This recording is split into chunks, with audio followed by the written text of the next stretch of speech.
오늘부터 저는 거대한 골리앗 앞에서 라는 제목으로 하나님의 말씀을 전하려고 합니다. 성경에 기록된 그 수많은 사건들 가운데서 가장 우리에게 친숙하고 친근한 사건이 있다면 바로 다윗과 골리앗 사건 아니겠습니까? 따라서 교회에 한 번도 나오지 아니한 분이라 할지라도 그 사건의 기승전결이 어떻게 되는지 빠삭하게 꿰고 있을 정도로 널리 알려져 있는 사건입니다. 그래서 제가 설교 시간 때 이 오늘의 본문을 제가 봉독을 하면 벌써 우리 성도님들은 또 신앙생활 꽤 하신 분들은, 특별히 모태 신앙들은 씩 웃습니다. 마치 학생이 너무 쉬운 문제를 만났을 때 웃는 것처럼 그렇게 웃으세요. 왜냐하면 뻔하다고 생각하기 때문입니다. 오늘 설교 결과는 이거지 뭐 한두 번 들어보나 하고 뻔하다 생각하기에 더 이상 설교에 관심들을 가지지 않은 분들이 많으세요. 그래서 설교자들에게 있어서 오늘 본문은요, 죽음의 본문이라 해도 과언이 아닌 본문입니다. 그런데 저는 한 가지 안타까운 것은 뭐냐면요, 우리가 너무 잘 알고 있기 때문에 기대를 하지 않는다는 것입니다. 어릴 때부터 들었던 그런 잘 아는 사건이기 때문에 여기에 뭐 대단한 게 있겠어? 뻔하지? 하고 그렇게 우리가 교만한 마음으로 더 이상 이 말씀에 깊이를 더하려고 하지를 않는다는 것입니다. 특별히 이 말씀을 통해서 우리에게 들려주기를 원하시는 하나님의 음성이 끝이 없지 않겠습니까? 그 깊이 마지막까지 내려갔다고 누가 자신할 수 있겠습니까? 근데 그 음성을 우리가 듣지 못하고 일찌감치 내가 잘 아는데 뭐 내 손바닥이야, 이런 교만한 마음들이 있다는 것입니다. 그래서 오늘 저는 앞으로 이 약 2달 동안 이 다윗과 골리앗 사건에 대해서 말씀을 전하려고 하는데요, 오늘은 먼저 하나님이 우리에게 이 사건을 통해서 주시고자 하신 음성 3가지를 함께 나누려고 합니다. 먼저 첫 번째로 하나님께서 주시는 음성은요, 처음부터 골리앗은 거인이 아니었다는 것을 우리에게 말씀하고 있습니다. 오늘 1절 이하에 보면 지금 이스라엘 군대와 블레셋 군대가 엘라 골짜기 이편과 저편에 진을 치고 서로 대치 중입니다. 그런데 흥미로운 사실은요, 전투가 시작되어진 지 무려 40일이 지났음에도 불구하고 이스라엘 백성들은 칼 한 번 휘두르지 못하고요, 돌멩이 하나 던지지 못하고 숨어서 벌벌 떨고 있었는데 이유가 뭔가요? 누구 때문입니까? 딱 한 사람, 누구 때문이었죠? 블레셋의 장수 골리앗 때문이었습니다. 왜 이스라엘 백성들이 골리앗 앞에서 그렇게 꼼짝을 못했는지 오늘 본문에 잘 나와 있지 않습니까? 먼저 4절에 보니까 그의 키에 대해서 말씀을 하고 있는데요, 그 키가 6규빗 한 뼘이라고 했습니다. 우리 한 규빗은 이 성인 남자의 팔꿈치부터 이 가운데 손가락 끝까지 길이가 한 규빗인데 6규빗하고 한 뼘은 오늘날로 하면 약 3m 정도의 엄청난 농구 선수보다 더 큰 그런 장신이었다라고 했습니다. 그리고 5절에 보면은 그의 몸무게가 몇 킬로였는지 나오지 않지만 그가 입고 있는 갑옷요, 특별히 이 비늘 모양의 갑옷이 입고 있는데 그 갑옷 무게만 하더라도 놋 5,000세겔인데 오늘날로 약 57kg 정도 됩니다. 우리 남자들은 군대 가서 제일 힘든 게 완전 군장을 하고 행군을 하는 것인데 그 군장 무게가 한 20여 킬로 되거든요.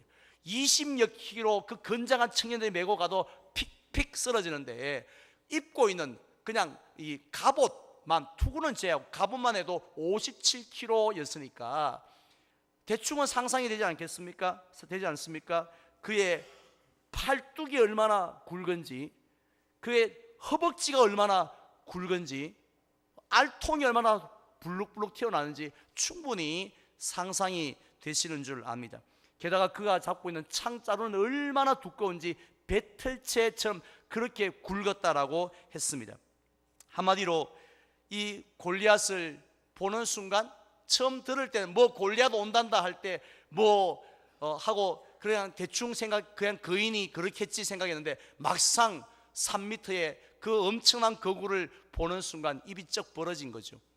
영화 안시성에 보면 뭐 당해 대군 20만 명이 몰려온다 소문은 들었는데, 막상 20만 명이 쫙 펼쳐져 있는 모습을 보는 순간 모든 이 고구려 병사들이 할 말을 잊어버립니다. 싸울 의욕을 잃어버리지 않습니까? 마치 난공불락의 요새 같은 모습이 골리앗이었습니다. 누가 감히 내가 한판 붙어보겠습니다, 잘하면 이길지 모르겠습니다, 그냥 죽기 살기로 한번 붙어보겠습니다, 이렇게 용기를 가질 사람 누가 있었겠습니까? 오죽했으면요, 사울 왕은 누구든지 나가서 저놈을 죽이기만 하면 내가 엄청난 이 상금을 주겠다고, 엄청난 세제 혜택을 주겠다고, 그리고는 나의 사위까지 삼겠다고 했지만 한 명도 자원하는 사람이 없었다고 했죠. 심지어는 이스라엘 군대에 있어서 그래도 기중 키가 크고 그래도 좀 자세가 나오고 그래도 칼 좀 썼다는 사람이 누굽니까? 사울 왕이잖아요. 그럼 왕이 자존심이 있지, 모든 백성이 다 보고 있는데 적어도 싸우는 흉내라도 내야 되지 않습니까? 왕인데.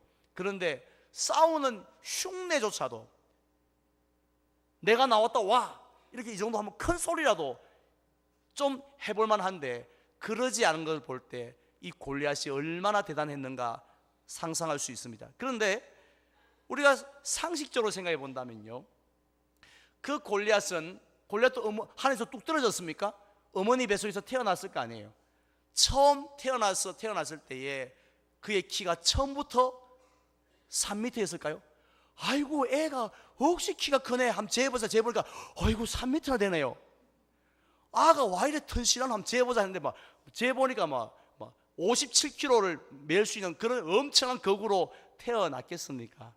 처음 응애 하고 골리앗이 태어나서 엄마 젖을 빨 때는요, 누가 보더라도 귀엽고 사랑스럽고 우리 잠옷실에 있는 아이들처럼 그렇게 예뻤지 않겠습니까? 만약에 그 골리앗의 젖을 먹이는 엄마와 또 골리앗을 이스라엘 백성이 지나가다 봤다면 아이고 깜짝이야 큰일 났다 이렇게 하고 두려워했겠습니까?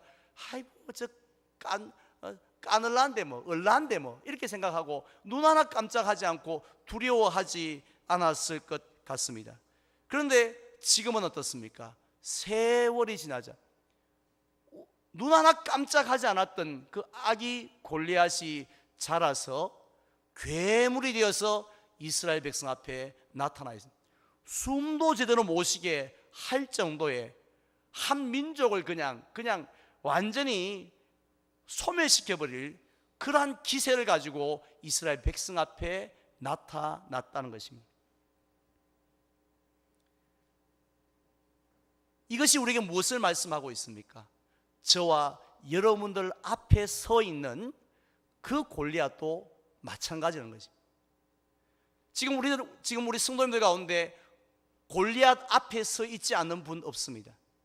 또 그 골리앗이 조그마하고 아주 귀여운 골리앗 앞에 서 있는 분 없습니다. 다들 엄청난 거대한 골리앗 앞에 오늘 말씀의 제목처럼 서 있는데요, 그런데 비록 지금은 우리를 정말 눈앞이 캄캄할 정도로, 아무리 피곤해도 잠이 안 올 정도로, 앉기만 앉으면 나도 모르게 아이고야 하고 이렇게 한숨을 내어쉬게 할 정도로 내 마음을 이렇게 괴롭히고, 이러다가 내가 지금 걱정하다 죽는 거 아니가, 스트레스가 많으면 암이 걸린다는데 이러다 내가 암 걸린 거 아닌가, 이런 마음이 들 정도까지 우리를 힘들게 하는 그런 골리앗도요, 처음에는 너무나도 우습고 아무것도 아닌 존재였다는 것 여러분 기억하셔야 됩니다. 올해 3월 달에 상주에서 실제로 있었던 일인데요, 도사견을 여러 마리를 키운 할머니가 계셨습니다. 그런데 어느 날 아침에 그 개들에게 먹이를 주기 위해서 사육장에 들어갔다가 개들에게 물려 죽어서 숨지는 사건이 있었죠. 그 사건을 본 분들은 다들 이렇게 말했습니다. 아니 어디 들어갈 데가 없어서 그걸 다 들어갔습니까? 그 도사견이 으르렁거리고 한두 마리도 아닌 그런 여러 마리에 그 우리에 그 뭔 정신으로 그걸 다 들어갔습니까? 하고 많이 안타까워 했지 않겠습니까? 하지만 그 할머니의 눈에는, 그 할머니는 어떤 눈으로 그 도사견을 보았을까요? 막 주인도 물어 뜯어 죽이는 그런 사나운 맹수로 본 것이 아니었습니다. 이유가 뭔지 아세요? 처음 도사견을 자기 집에 데려올 때는 처음부터 막 맹수 이렇게 데려온 게 아니라 조그마한 강아지 새끼를 데리고 온 거예요. 그러니까 새끼를 데리고 처음에는 뭐 뻘뻘거리고 막 주먹만 한 개 돌아다니니까 얼마나 귀엽고 얼마나 사랑스럽겠어요. 우리 주공 아파트에 개 끌고 다니는 아줌마들처럼 막 너무 예쁘게 사랑스러우면서 아이고 독구야 내 새끼야 하면서 막 뭐 먹이를 주러 들어갈 때마다 막 왈왈왈 이러면 뭐 얼마나 뭐 자식들은 오랜만에 와도 멍하니 쳐다보고 있는데 이거 뭐 이 독구는 얼마나 열심히, 그러니까 전혀 맹수로 보지 않았다는 거죠. 근데 세월이 지나면서 그 사랑스럽던 애완동물이 서서히 사나운 맹수로 변해 갔는데 다른 사람은 다 알고 있는데 한 명만 몰랐죠. 할머니만 몰랐다. 그러다가 변화를 당한 거죠. 우리들 앞에 서 있는 골리앗도요, 어느 날 갑자기 하늘에서 뚝 떨어진 것이 아닙니다. 물론 질병이나 또 부도같이 처음부터 거대한 모습으로 우리에게 나타나서 우리를 기절시켜버리는 그런 골리앗도 물론 있습니다만은 대부분 우리의 삶을 힘들게 하고요, 잠 못 들게 하는 그런 골리앗들은 처음에는 너무 작고 보잘것없는 것으로부터 그런 모습으로 찾아왔습니다. 그래서 아무도 그것을 이놈이 이거 골리앗이라고, 날 잡아먹을 골리앗이라고 생각하지 않는다는 거죠. 오히려 기가 막히게도 그냥 오히려 사랑스럽고 더 가까이 할수록 더 나에게 뭐 도움이 될 것 같은 짜릿한 기쁨을 주는 뭐 그런 것으로 생각을 한다는 거죠. 예를 들면 어떤 것이 있습니까? 남을 마음속으로요, 말은 안 합니다. 마음속으로 남을 미워하고요, 시기하고 질투하는 그 마음을 처음부터 이놈이 이거 골리앗이다 라고 생각하는 사람 아무도 없습니다. 또 사람마다 선입견이라는 게 있는데요, 난 괜히 저 인간 싫어 하는 선입견, 또 그런 어떤 고정관념들, 또 이런 것들을 이거 골리앗이다, 내가 조심해야지, 멀리해야지 하는 분 아무도 없습니다. 또 내 속에 통제 욕구잖아. 통제 욕구. 내가 어디를 가든지 내 뜻대로 해야지 하는 게 통제 욕구입니다. 그런 통제 욕구, 내가 제일 잘났을 것 같고 그래야만 된다는 인정 욕구, 그런 욕구가 날 잡아먹는 골리앗이라 생각하지 않습니다. 감사하지 아니하고 원망하고 불평하고 있는, 뭐 어디 조그만 사건이 터지면 뭐 기다렸다는 듯이 그냥 막 말을 쏟아놓는 그런 지혜롭지 못한 나의 말이 나를 잡아먹는 골리앗이라 아무도 생각하지 않습니다. 또 나쁜 습관들이 있습니다. 또 사람들이 아이고 그 정도 죄야, 죄는 문화야, 그게 뭐가 죄야 하고 그냥 사람들이 별 문제 삼지 않는 그런 죄를 골리앗이라 생각하지 않습니다. 이것쯤이야. 이게 뭐 어때서 하고 우리가 자꾸 키웁니다. 누가 키워요? 내가 키웁니다. 그 도사견을 누가 키웠습니까? 할머니가 먹이 주면서 키웠던 것처럼 우리는 우리의 골리앗을 내가 키우고 있다는 거죠. 남편이 키운 게 아니라 내가 오냐 하면서 즐기면서 키우다가 나중에는 잡아먹힌다는 것입니다. 언젠간 그것이 골리앗으로 변하여 우리의 삶을 짓밟아 버린다는 거예요. 다윗이 사실은 그랬지 않습니까? 그는 목욕하고 있는 여인을 그냥 쳐다보면서 음란한 마음을 품었습니다. 아이고, 이게 골리앗이다 생각했겠습니까? 그냥 음란한 마음을 쳐다보았을 뿐인데, 그런데 그 마음이 어떻게 되어집니까? 회개하지 않고 내버려 두고 즐기고 계속 쳐다보고 계속 생각이 가는 대로 내버려 두니까 마침내 결국은 간음죄까지 지지 않습니까? 간음의 죄를 짓고 하나님 잘못했습니다 하고 회개하는 것이 아니라 이게 뭐 어땠어 하고 또 말하고 생각했을 때에 결국은 그것이 살인죄까지 가지 않습니까? 그 살인죄로 끝나고 살인죄를 짓고 회개했나요? 또 그대로 가만두니까 이것이 어떻게 커집니까? 그의 가정의 모든 자녀들에게까지 그 음심이 흘러가는, 그래서 가정이 쑥대밭 되어져 버리는 그러한 비참한 결과를 맛보게 되지 않습니까? 결국 욕심이 잉태한 적 죄를 낳고요, 죄가 장성한 적 뭐를 낳습니까? 사망을 낳는다는 말씀처럼 가만히 한번 내들어 하나님께서 작다고요, 여러분 우습게 보지 마십시오. 뭐 큰 죄 지은 사람 보고는 아이고 저 인간 하고 막 그냥 흥분하지만 자기 속에 있는 조그만 죄에 대해서 얼마나 관대한지요. 이게 뭐 하고 그냥 넘어가는데, 그렇게 한번 살아보세요.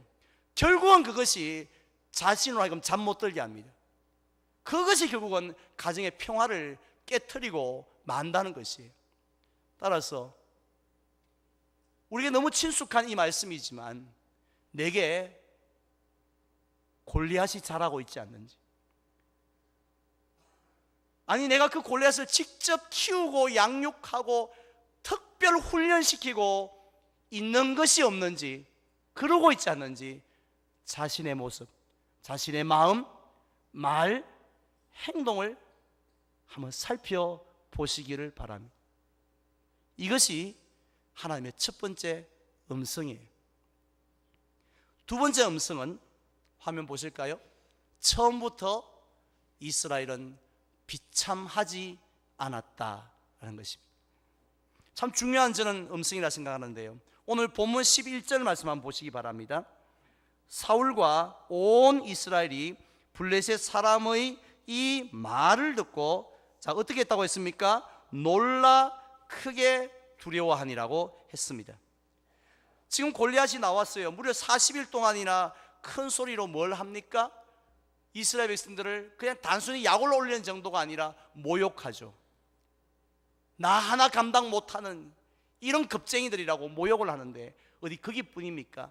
그들은, 이 골리앗은 이스라엘이 섬기는 하나님까지 지금 나중에는 모욕을 하죠. 자, 그럼에도 불구하고 말 한마디 하지 못하는, 그게 아니라고 그 많은 군인들 중에 말 한마디 하지 못하고 그냥 무서워하는, 두려워하는데 그냥 두려워하는 게 아니에요. 크게 두려워해서 꼼짝도 못했다고 했습니다. 한번 상상해 보십시오. 얼마나 초라하고 비참한 모습입니까? 그런데 이스라엘 백성들이 원래 이런 사람들이었습니까? 원래 이렇게 살았던 사람들인가요? 아니었죠. 그들은요, 하나님이 만세전에 너는 내 것이라 택하였던 선민이었습니다. 그렇기 때문에 아무리 부족하다 할지라도 하나님이 함께 하셨죠. 하나님이 도와주셨지 않습니까? 하나님이 길이 없지만 길을 열어주셨지 않습니까? 그래서 예를 든다면 홍해 앞에서도 이스라엘 백성들은 많은 땅을 밟고 건넜습니다. 애굽의 군대는 수장되었지만 이스라엘 백성은 승리할 수 있었습니다. 그 아무것도 없는 광야에서도 하나님께서 만나와 메추라기를, 반석에서 나는 물을 마시게 하셨죠. 그리고 그들에게 요단강이 갈라지는 그 모습도 보게 하셨고요, 여리고성이 가만히 있던 멀쩡했던 여리고성이 무너지는 모습도 보게 하셨고, 하늘에 떠 있는 저 태양이 멈추는 모습도 보게 하셨다라는 것입니다. 따라서 이스라엘 백성들을 하면 제일 먼저 떠오르는 모습이 뭡니까? 아무리 강한 골리앗을 만난다 할지라도, 홍해가, 여리고성이 가로막힌다 할지라도 그들은 멈추어서는 민족이 아니라고, 절망하는 민족이 아니라고, 낙심하는 민족이 아니라고, 항상 극적으로 승리하는 그런 절대로 패하지 않는 그런 민족이라고 생각한 것이죠. 늘 기쁨과 감격을 누렸습니다. 그래서 그들은요, 그 사건이 끝이 나면 하나님이 역시 하나님은 멋지신 분이라고, 하나님은 살아계신 분이라고 하면서 승리의 기쁨 속에서 하나님을 찬양하며, 당신들도 하나님 좀 믿어보라고, 우리처럼 복되게 한번 멋지게 한번 살아보라고 이렇게 외치던 사람이 이스라엘 백성들의 모습이었다는 것입니다. 사실 그것이 하나님의 원래의 계획이었습니다. 하나님이 이스라엘 백성을 택한 이유가 정말 멋지게 한번 살아보라고, 이렇게 한번 아름답게 한번 살아보라고, 세상 사람들처럼 그냥 조그마한 골리앗 앞에서 벌벌벌 떨고 비참하고 초라하게 사는 것이 아니라 원래 하나님이 계획한 목적대로 하나님의 형상대로 지연받은 피조물대로 멋지게 한번 살아보라고, 이것이 바로 하나님의 뜻이었다는 것입니다. 오늘날 저와 여러분들도 마찬가지라는 거예요. 지난 9주간 동안 저는 예수 그리스도 나의 복음이라는 제목으로 하나님의 말씀을 전했는데요, 사실은 그 복음이 얼마나 귀합니까? 우리는 그 복음 속에서 하나님의 그 크신 사랑, 그 크신 능력, 그 크신 또한 지혜를 발견하지 않았습니까? 그런데 이런 귀한 은혜들을 통해서 우리에게 구원을 주셨는데요, 구원받고 난 그 이후에 우리의 삶이 그냥 골리앗 앞에서, 지금 우리 앞에 있는 그 골리앗 앞에서 그냥 한숨이나 쉬고 그냥 벌벌 떨면서 살기를 하나님이 원치 않으십니다. 이스라엘 백성을 향하여 가지셨던 그 뜻처럼요, 저와 여러분을 향하여서도 정말 어떤 골리앗을 만난다 할지라도 그 골리앗 앞에서 우리가 당당하게 승리하기를 원하실 줄 믿습니다. 그게 뜻이에요. 당당하게 승리하기를 원하시고, 그래서 승리하고 난 다음에 어떻게 해요? 봐, 내가 잘 싸웠지, 이게 아니라 모든 영광 하나님께, 하나님 살아계십니다 하고 하나님을 찬양하고요, 그것을 바라보는 세상 사람들이 오, 하나님 대단하신데 하고 하나님 앞에 나오기를 원하는 것, 그게 또 우리를 향한 하나님의 뜻이란 겁니다. 그런데 우리의 모습은 어떻습니까? 세상 사람들과 똑같이 골리앗 앞에서 일찌감치 포기하지 않습니까? 아니, 내 힘으로 우리 형편에 어떻게 이걸 이길 수 있어 하고 일찌감치 체념해버리지 않습니까? 또 조금 나은 분들은 이렇게 합니다. 언젠간 저놈이 사라지겠지, 세월이 약이라고 하면서 막연한 기대를 가지고 하루하루를 버티면서 살아가고 있습니다. 그런데 그것은요, 하나님이 원하시는 우리의 모습이 아니에요. 지금 우리가 예배드리는 모습이 하나님이 원하시는 모습 맞지 않습니까? 그러면 저 문을 열고 나가서 일주일 동안 살아갈 때에 하나님이 원하시는 모습은 뭡니까? 바로 승리하는 모습이죠. 세상 사람들과 다르게 살아가는 모습입니다. 그리할 때에 하나님이 영광 받으실 줄 믿습니다. 오늘 예배를 드렸다고 해서 우리가 영광을 다 돌렸느냐? 아니에요. 예배를 마치고 한 주간의 삶을 통해서 어떤 어려움 앞에 있다 할지라도 우리가 포기하지 않고요, 절망하지 않고 살아가는 것, 이게 바로 하나님께 영광 돌리는 지극히 정상적인 성도의 삶이라는 겁니다. 이런 삶이 저와 여러분들의 삶이 되시기를 축원드립니다. 우리가 오늘 교회 예배에 나오지 않다면 내가 이렇게 살면 안 되지라고 하지 않습니까? 마찬가지로 우리 세상에서 살면서 우리가 문제 때문에 근심하고 염려하고 잠 못 잔다면 그건 바로 내가 이렇게 살아서는 안 된다라고 그렇게 자책하셔야 된다는 것이에요. 이제 마지막 세 번째로 하나님이 우리에게 주시는 음성이 있습니다. 한번 따라할까요? 처음부터 우리는 다윗이 아니다. 우리는 다윗과 골리앗 사건을 읽을 때마다 늘 결심합니다. 기도합니다. 하나님, 누구처럼요? 다윗처럼 살게 해주십시오. 오늘 설교한 거 보니까 또 골리앗 이야기인데, 하나님, 내 앞에 있는 그 어떤 골리앗도 이길 수 있는 그런 믿음도 주시고 능력도 주시옵소서라고 그렇게 우리가 기도합니다. 그런데 죄송한데요, 오늘 본문을 자세히 한번 보십시오. 골리앗 앞에서 초라하고 비참하게 살아가던 그 이스라엘 백성들에게 승리의 기쁨을 가져다 준 그 다윗은요, 저와 여러분들이 아닙니다. 우리의 역할이 아니라는 거죠. 솔직히 우리에게는 그만한 믿음도 없고 그런 배짱도 없지 않습니까? 그런 실력도 없고 그런 경험도 없어요. 다윗이야 곰도 잡고 사자도 잡았고 믿음도 대단했지만 사실 우리 가운데 그런 믿음, 그런 용기 있습니까? 우리에게 엄청난 어려움이 왔을 때 그래 내가 하나님의 자녀답게 독수리처럼 조금 전에 부르던 찬송처럼 내가 내가 올라갈 것이다, 내가 절대로 안 질 거다, 이런 용기를 가지고 한 발자국 내딛는 분 계십니까? 벌벌 떨려서 한 걸음 내딛지도 못합니다. 그런데 우리가 어떻게 다윗이란 말입니까? 그렇다면 그 절망으로 가득 찼던 하나님의 백성들이 기가 푹 죽어서 있던 그 엘라 골짜기에 찾아왔던 한 사람, 소년 목동의 장군도 아니죠. 백마를 탄 장군도 아니고 소년 목동의 모습으로 찾아왔던 그 연약했던 그 다윗이 찾아왔지 않습니까? 그가 와서 모든 상황을 한순간에 뒤집어 버렸던 것처럼 오늘날도 우리의 이 비참하고 힘든 이 골리앗 앞에 있는 현실 속에, 그 현장 속에 친히 누가 찾아오셨습니까? 우리의 슬픔을 날려버리기 위해서, 우리의 골리앗을 무너뜨리기 위해서 누가 하나님이 누구를 우리에게 보내주셨습니까? 본문 말씀 다 함께 읽을까요? 도둑이 오는 것은 도둑질하고 죽이고 멸망시키는 것 뿐이요, 내가 온 것은 양으로 생명을 얻게 하고 더 풍성히 얻게 하려는 것이라. 아멘. 엘라 골짜기에 하나님은 다윗을 보내셨습니다. 뭐 하라고요? 골리앗 때려잡으라고 보내셨죠. 오늘날 우리의 이 현장, 우리 삶의 현장 속에 우리 앞에 있는 골리앗을 무너뜨리기 위해서 방금 누구를 보내셨다고요? 예수님을 보내셨는 줄 믿으시기를 바랍니다.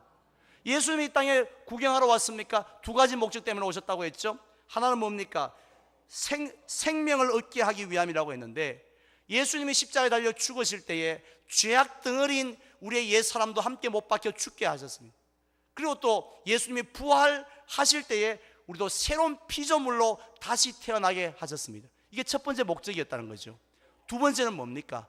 그 다음에 네 마음대로 알아서 살아라가 아니라 바로 우리의 삶을 풍성케 하기 위해서, 승리와 평안함과 담대함으로 이 땅을 살아가게 하기 위해서 우리 예수님을 이 땅에 보내어 주셨는 줄 믿습니다. 따라서요, 우리 앞에 있는 골리앗과 내가 싸우는 것이 아니라, 연약한 우리가 싸우는 것이 아니라 우리의 대장 되시는 예수님께서 싸우러 오셨고 또한 우리를 대신하여 싸우신다는 것을 믿으시기를 바랍니다. 그래야 할 때 결과가 어떻습니까? 지금 오늘 본문에 나오는 다윗이 골리앗의 문제를 해결하는데 얼마가 걸렸죠? 정확하게 며칠 걸렸나요? 며칠이 아니라 몇 시간이 아니라 정말 몇 초도 걸리지 않습니다. 마찬가지로 예수님께서 우리를 대신하여 우리의 골리앗 앞으로 나아가서 싸우실 때 얼마 정도 걸릴 것 같습니까? 우리 예수님이 역사하시는 순간 승리가 우리에게 임할 줄 믿습니다. 이유가 뭔가요? 예수님보다 더 큰 골리앗은 없기 때문입니다. 예수님보다 더 힘있는 골리앗은 이 땅에 없기 때문입니다. 왜 그렇습니까? 하늘과 땅의 권세를 예수님이 가지셨다고 했는데, 무슨 문제가, 우리가 갖고 있는 어떤 문제가, 오늘 우리가 갖고 있는 모든 문제를 골리앗을 다 때려 합친다 할지라도 예수님 앞에 그게 문제가 될까요? 어려움이 되겠습니까? 한 방에 문제가 해결되어질 줄 믿습니다. 저는 목회를 하면서 저를 제일 힘 빠지게 하는 단어가 뭔가 생각을 해보니까 딱 한 자였습니다. 우리 성도님들에게 별의별 말 다 듣지만 그 중에서 제일 목회자로서 낙심이 되고 힘 빠지게 하는 단어가 뭔가 생각해 보니까 딱 한 자인데 바로 암이라는 단어입니다. 우리 성도님들이 목양실 문을 두드리고 찾아 들어오든지 아니면 전화로 말씀을 하시든지 목사님, 저 암이래요. 이렇게 말하면 사실 목사는 어떻게 바로 즉각적으로 반응을 해야 됩니까? 제 머릿속에는 집사님, 암이 뭐가 문제입니까? 하나님 앞에 암하고 감기는 같은 겁니다.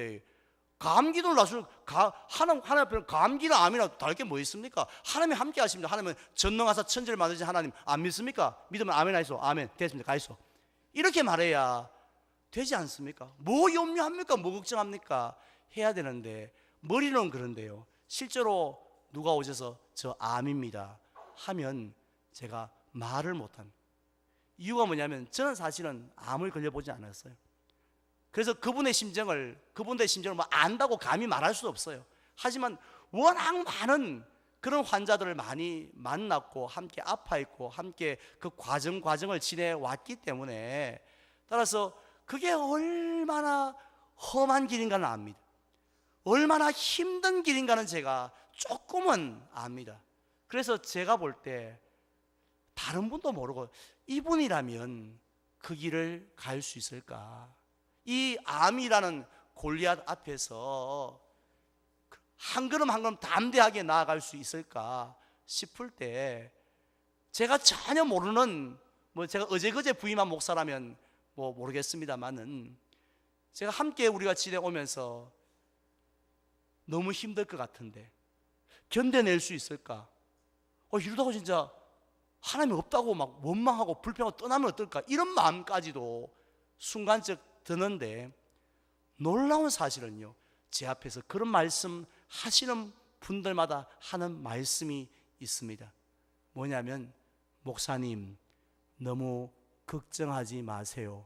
그러니까 보니까 암 걸린 환자의 얼굴보다도 암 안 걸린 제 얼굴이 더 시커멓고 더 심각하니까 그러신 것 같습니다.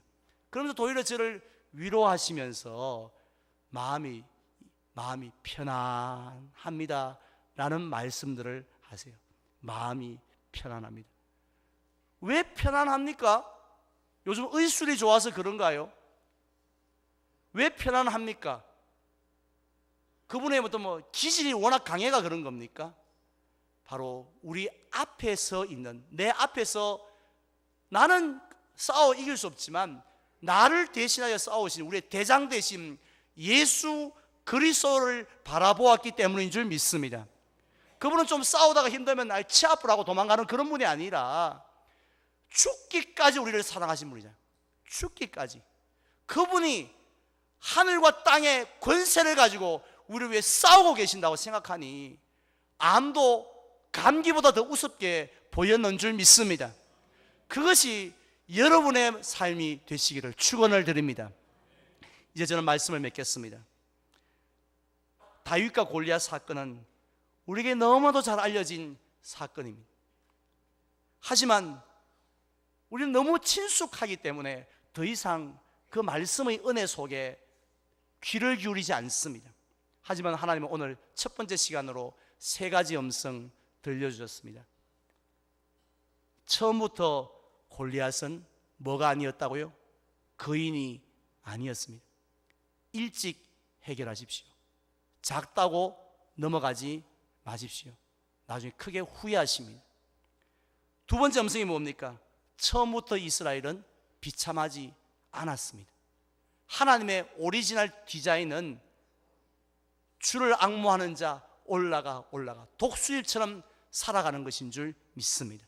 그게 하나님의 뜻이에요. 마지막 세 번째로는 처음부터 우리는 누구가 아니었다고요? 다윗이 아니었습니다. 다윗이 될라 하지 마십시오. 오히려 다윗의 후손으로 오신 예수님을 붙잡으십시오. 다윗처럼 폼 잡으려고 하지 말고, 아파도 안 아픈 척, 힘들어도 안 힘든 척 괜히 쇼하지 마시고 내 앞에 계신 주님의 옷자락 붙잡으십시오. 예수님, 나는 저 앞에 골리앗 쳐다보지도 못하겠습니다.